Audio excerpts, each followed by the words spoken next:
प्यारे बच्चों, हिंदी व्याकरण में आज हम श्रुति सम भिन्नार्थक शब्द के बारे में पढ़ेंगे और इनकी टेबल याद करेंगे।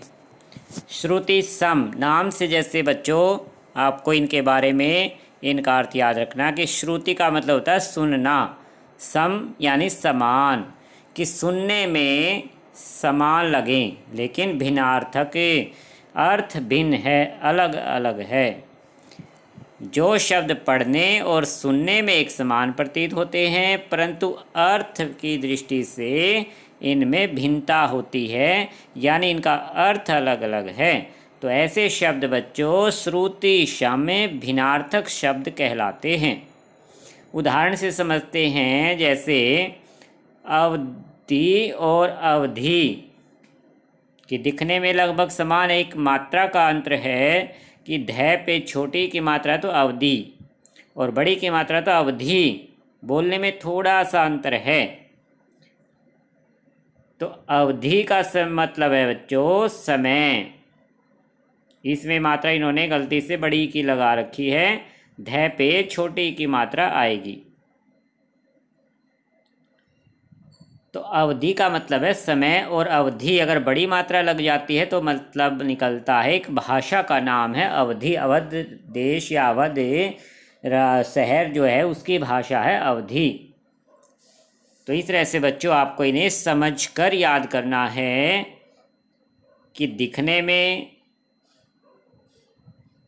पढ़ने में, सुनने में समान है। श्रुति सम यानी सुनने में समान लग रहे हैं लेकिन अर्थ अलग है। जैसे अंश अंश, सुनने में अगर आपने इस शब्द को सुना तो एक जैसा लगा कि अंश अंश, से का अंतर है, लेकिन इस अंश का मतलब है हिस्सा और इस अंश का मतलब है कंधा। अकथ अथक, अकथ होता है जो कहा न जा सके, अथक होता है बिना थके। तो आपको ये ग्रुप में याद रखने हैं जोड़े के साथ कि अचर और अचिर। अचर होता है जड़, अचिर होता है शिखर। भवन भुवन, भवन है मकान और भुवन है इस पूरे संसार को भुवन कहा जाता है।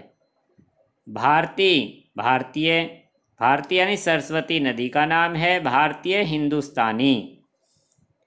चिर देर और चिर वस्त्र। अचल पर्वत, अचला पृथ्वी। पथ रास्ता, पथ्य बीमार का भोजन। अनल आग, अनिल वायु। प्रमाण सबूत और प्रणाम नमस्कार। अन्न अनाज, अन्य दूसरा। तो आपको इनके अर्थ याद होंगे तो आपके शब्दों का जो भंडार है, शब्दों का जो ज्ञान है वो अवश्य ही बढ़ेगा। नियत निश्चित, नियत इरादा। निहार देखना और निहार ओस।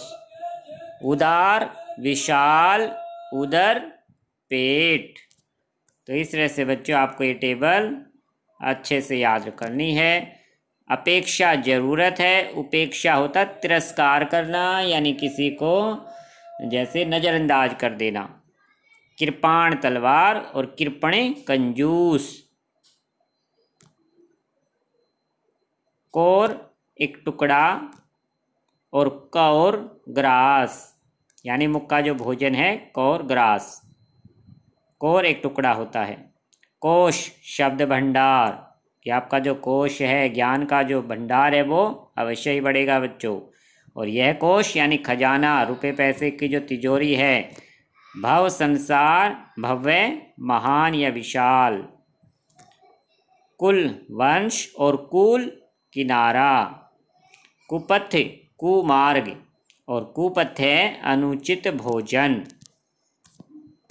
इस तरह से बच्चों ये टेबल यहाँ तक आपको आज अवश्य ही याद करनी है, यहाँ तक। और तरफ और तथा, यानी एक मात्रा आती है तो उसका मतलब होता है तरफ, यानी किसी की साइड यानी तरफ। और दो मात्रा आती है तो इसका अर्थ है तथा। उपयुक्त ठीक, उपर्युक्त ऊपर कहा गया। दिन दिवस, दीन दरिद्र यानी गरीब।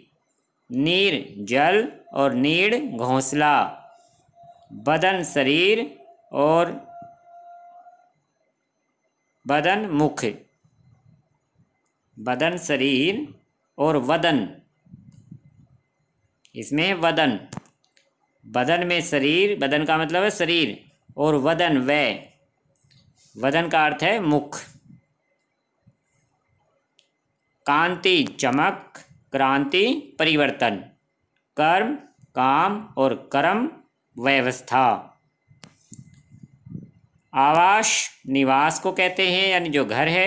आभास यानी झलक की, आभास होना, कोई एकदम से ऐसे झलक लगना किसी की, कि आभास या ज्ञान होना किसी चीज़ का, कि कोई चीज़ यहाँ से गुजरी है, जैसे झलक से मिली। आदि आरंभ और आदि अभ्यस्ते। अभ्यास यानी कि जो काम करने में निरंतर लगा रहता, आदि है काम करने का, इससे आदत से मतलब है, अभ्यस्त है। अपकार बुरा, उपकार भला। चरम अंतिम और चर्म चमड़ा। चपला बिजली, चपल तेज। जलद बादल, जलज कमल। प्रसाद कृपा और प्रासाद महल। धन्य कृतार्थ हो जाना, धान्य अनाज। तो यहाँ तक बच्चों आपको अवश्य याद करना है, घर पर ज़रूर किसी को अवश्य ही सुनाने हैं। अच्छा बच्चों, नेक्स्ट टाइम हम करेंगे एकार्थक प्रतीत होने वाले शब्द। धन्यवाद।